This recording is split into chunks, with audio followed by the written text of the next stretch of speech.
प्रधानमंत्री देश को और उत्तर प्रदेश को गलत डायरेक्शन में ले जाना चाह रहा है। प्रधानमंत्री और उत्तर प्रदेश के मुख्यमंत्री की ये हैसियत नहीं है, ये ताकत नहीं है, ये औकात नहीं है कि उत्तर प्रदेश की बेटियों के और उत्तर प्रदेश के नौजवानों का मुकाबला करे, उत्तर प्रदेश में विकास की बात करे, उत्तर प्रदेश में शिक्षा की बात करे, उत्तर प्रदेश में रोजगार की बात करे। उत्तर प्रदेश की जनता पेट्रोल और डीजल से दुखी है। उत्तर प्रदेश की जनता को कोरोना काल में जो परेशान किया गया, लट्ठपन पड़े, उत्तर प्रदेश की जनता को लकड़ी नहीं मिली, गंगा और जमुना में प्रयागराज में फेंक दिया गया। तो हमारे मुख्यमंत्री बाबा योगी आदित्यनाथ जी और प्रधानमंत्री की औकात नहीं है कि उत्तर प्रदेश की जनता के सामने विकास की बात करे। इसलिए ये कॉरिडोर की बात करेंगे, मंदिर की बात करेंगे, मस्जिद की बात करेंगे, इनकी यही हैसियत है। उत्तर प्रदेश की जनता विकास की बात करेगी। उत्तर प्रदेश की जनता 1 साल किसान आंदोलन में बैठी रही, गांव में गई है, अब ये पूछेगी कि 1 साल में एमएसपी कितने दिन में बना रहे हो। अब मुझे बता दो, हमारा जो है डीजल और पेट्रोल का हमें रेट कब कम दे रहे हो। हमें उत्तर प्रदेश की जनता अब इनसे गांव में जाकर सवाल पूछेगी।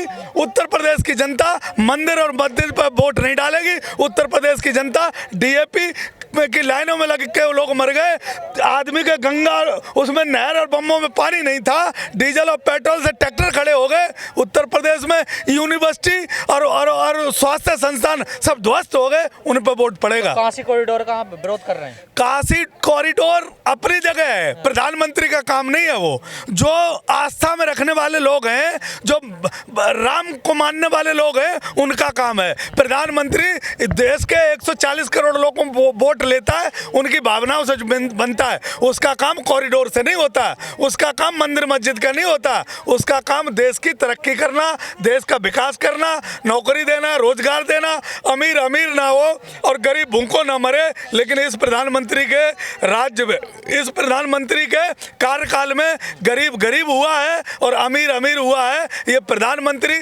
सिर्फ मंदिर और मस्जिद और कॉरिडोर में लगा हुआ है। आस्था का मामला ना, वो इलेक्शन के लिए थोड़ा कर रहे हैं, आस्था के लिए कर रहे हैं। आस्था का मामला है तो आस्था हमें सुबह पूजा करनी है तो अपने घर में बैठ के कर लेंगे। हमारे पड़ोसी को रोटी नहीं मिलेगी पूजा से।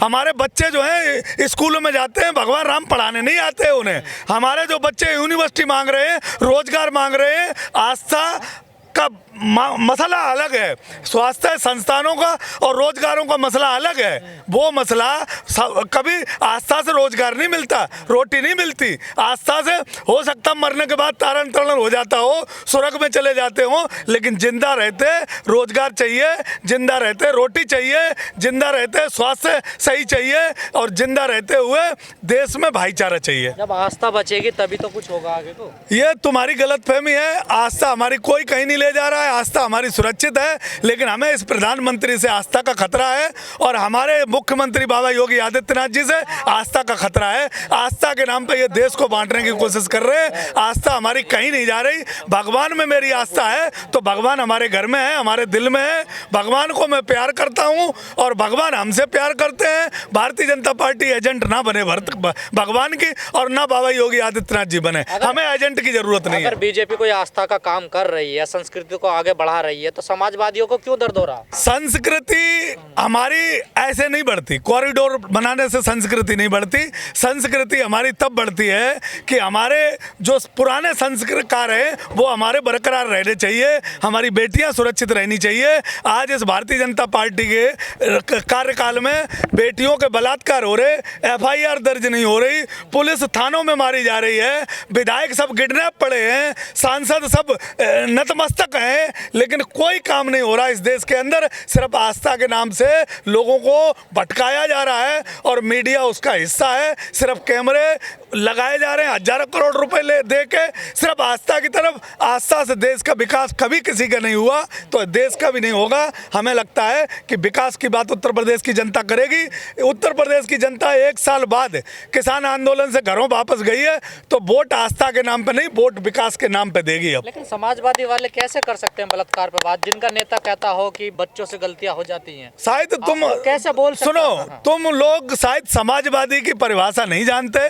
समाजवादी संविधान से जो शब्द आए हैं, तो वो समाजवादी जो लोग हैं वो सभी देश के समाज के लोगों के लिए लड़ाई लड़ने वाले समाजवादी हैं। समाजवादी कोई जाति और धर्म नहीं है। समाजवादी ही विचार ने और समाजवादी सोच ने और समाजवादी लोग जो हैं उनके माध्यम से ये आंदोलन हुआ और मोदी जी को कानून वापस लेनी पड़ी। ये होता है समाजवाद। लेकिन सर सवाल मेरा ये है, समाजवादियों के जो नेता वो तो कहते हैं कि बच्चों से गलतियां हो जाती है रेप जैसे मामले पर।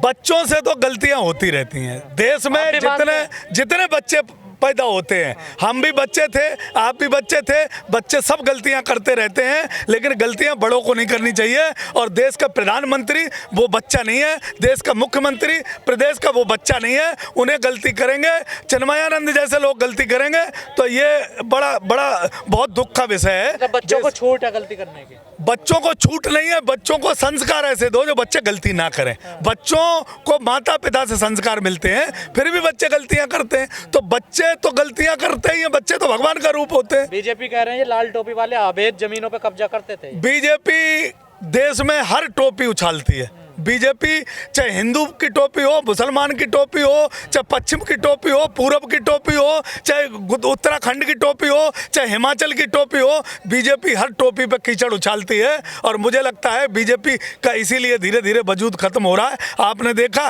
हिमाचल में वजूद खत्म हो गया। चल रहे हैं फिर ये बिल्डोजर चल रहे हैं। बाबा योगी आदित्यनाथ जी पे 25 मुकदमे थे। क्राइम दिमाग के बाबा योगी आदित्यनाथ जी हैं। उन्हें शायद है कि किसी की तरक्की और किसी की लोकप्रियता पसंद नहीं है। जैसे प्रधानमंत्री को टिकैत साहब की लोकप्रियता पसंद नहीं है, प्रधानमंत्री ने कैमरों पे आके कानून वापस किए। अगर यही चर्चा जो मीटिंग हुई थी 11 दौर की, वो मीटिंगों का सिलसिला बढ़ाया जाता तो इतना लंबा आंदोलन नहीं चलता। में जो आरक्षण था उसको हटाया था। जो दलित दरोगा थे ना वो सिपाही बन गए थे। देखो सपा ने उस टाइम क्या किया, वो तो एक विषय अलग है। सपा अब जो नए रंग रूप में आएगी, जो सपा की नई सोच और नई जनरेशन जो आ रही है वो नए हिसाब से आ रही, उसके लिए विकास और उत्तर प्रदेश सर्वोपरि है। अब न किसी से जाति, न किसी का से भेदभाव, न कोई अब लड़ाई केंद्र सरकार से रहेगी। जिसका जहाँ जितनी संख्या है उसको इतना आरक्षण मिले और वो उतनी अपनी भागीदारी पाए। सपा का ऐसा मत और मकसद है। लेकिन जब नई सोच की बात कर रहे हैं, जब अखिलेश यादव जी मुख्यमंत्री बने 2012 में, सबसे ज्यादा अगर किसी का नुकसान हुआ तो मुसलमानों का और दलितों का हुआ उस सरकार में। मुझे लगता है कि अगर मुसलमानों का नुकसान हुआ, दलितों का नुकसान हुआ, ओबीसी का नुकसान हुआ, ये देश का नुकसान हुआ, उत्तर प्रदेश का नुकसान हुआ, किसी जाति और धर्म का नुकसान नहीं हुआ। इस नुकसान के लिए मुझे लगता है कि उत्तर प्रदेश जिस दिन नया मुख्यमंत्री शपथ लेगा वो भरपाई करने की भरपूर कोशिश करेगा। वो नुकसान दोबारा नहीं होने देगा, क्योंकि अब जो मुख्यमंत्री आएगा वो नई सोच के साथ, नए रणनीति के साथ। ये 1 साल जो आंदोलन चला है, ये देश में सारी राजनेताओं को और सारी पार्टियों को जो दिशा दिया है, मुझे लगता है कि दिमाग सही हो जाना चाहिए और वही मुख्यमंत्री अब राज्य करेगा जो देश के लिए काम करेगा। मुसलमान हो, हिंदू हो, सिख हो, ईसाई हो, कोई जाति धर्म नहीं, सिर्फ विकास ही जाति होनी चाहिए और किसान एक धर्म होना चाहिए। यही मान के चलोगे तो देश का और उत्तर प्रदेश का विकास है, वरना जातियों और धर्म तो उत्तर प्रदेश की जनता ने, किसानों ने खत्म कर दिया। यादव परिवार में तो सब परिवार के लिए करते हैं ना वो। ये तुम्हारी घटिया सोच है। परिवार, यादव परिवार या मुस्लिम परिवार जब सत्ता में आते हैं तो तुम कुछ और कहते हो, सत्ता में नहीं आते हैं तो तुम कुछ और कहते हो। फूलन देवी यादव परिवार से नहीं आती थी। जितने भी नेता अखिलेश यादव ने बनाए थे वो किसी यादव परिवार से नहीं आते। मुलायम सिंह ने नेता जो है नेता, मैं ये कह रहा हूँ कि नेता जो बनता है वो पब्लिक बनाती है। नेता कोई पैदा नहीं होता है अपने माँ के पेट से। नेता आप भी बन जाओ, आपको भी किसी ने मना नहीं किया। नेता मैं भी बन सकता हूँ, संविधान ने मुझे राइट दिए। जिसको नेता बनने की क्षमता हो, बहुत देश के मुख्यमंत्री हैं जिनके बेटा पार्षद नहीं बन पाए। तो कहते दो का पहाड़ा नहीं आका अखिलेश परिवार। मैं ये कह रहा हूँ अखिलेश इंजीनियर हैं। इस देश में ऐसे मुख्यमंत्री हैं जिनके बेटा पार्षद नहीं जीत पाते हैं। वो मुख्यमंत्री भी हैं कि जिनके बेटा रहमो करम पे आज कहाँ क्रिकेट बोर्ड में अध्यक्ष बने बैठे हैं, जिन्हें ABCD नहीं आती है। उन पर तुम बात नहीं करोगे क्योंकि तुम उनसे डरते हो। यादव जी, सपा सरकार में बहुत सारे कैबिनेट मंत्री थे, लेकिन जेल में जो है सिर्फ आजम खान को क्यों डाला गया है? आपके जो शिवपाल क्यों नहीं गए अंदर जेल में? भारतीय जनता पार्टी की हमेशा मंशा ऐसी रही है कि देश में हिंदू और मुसलमान लड़ाना और बांटना। अच्छा, मारने भी मुसलमान बिल्कुल। देंगे। लाखों चाहे वहाँ पे वो जयालू खा वो भी मारा जाएगा। तुम शायद तुम्हारी सोच ऐसी है कि तुम्हें याद नाम वो ही रहते हैं। एक बात बताओ, बलात्कार करने वाला कुलदीप सेंगर, उसको पुलिस कितना बचाती रही, और वही एक वो पंडित जो था उसे इनकाउंटर कर दिया गया, उसका गाड़ी पलट दी गई। तो ये हर जो भारतीय जनता पार्टी के खिलाफ बोलेगा वही मारा जाएगा, चाहे वो किसी भी जाति धर्म से आता हो। भारतीय जनता पार्टी को कोई फर्क नहीं पड़ता। देखिए, सवाल इनका ये, अगर आजम खान ने कोई घोटाला या कोई गलत काम करा है सरकार में रहते हुए, तो उसमें कैबिनेट में तो कई लोग और थे। अखिलेश तो मुख्यमंत्री है ना, बिना अखिलेश की सहमति के तो कोई काम नहीं हुआ होगा।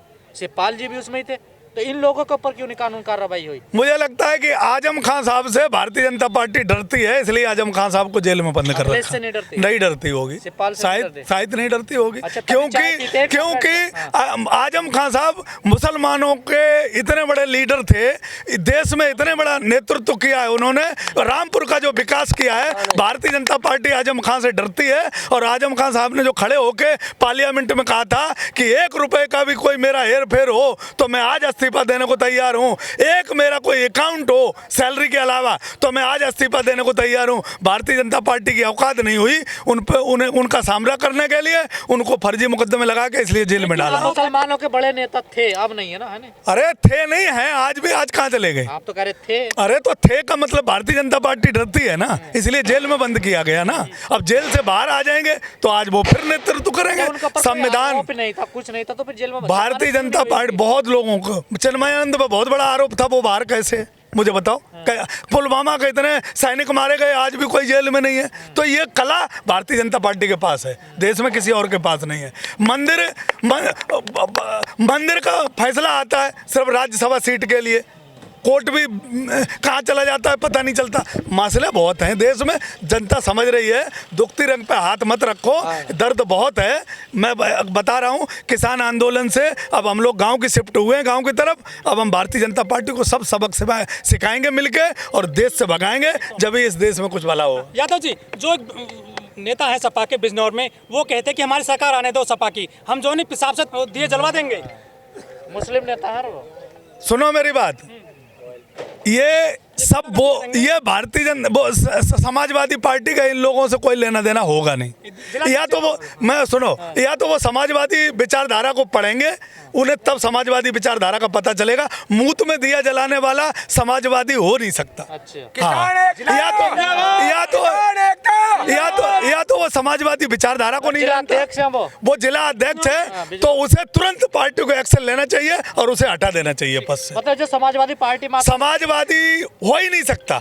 अगर मैं कह रहा हूँ, समाजवादी में तो बहुत इधर उधर से भी लोग आ जाते हैं। समाजवाद को पहले पढ़ो। समाजवादी जाति धर्म बिरादरी, समाजवाद वहां से नहीं निकलता है। समाजवाद सबको मिला के समाजवाद बनता है। हरिशंकर तिवारी के दोनों बेटों ने कल ही ज्वाइन करा सपा को, समाजवाद पढ़ के आए हैं वो।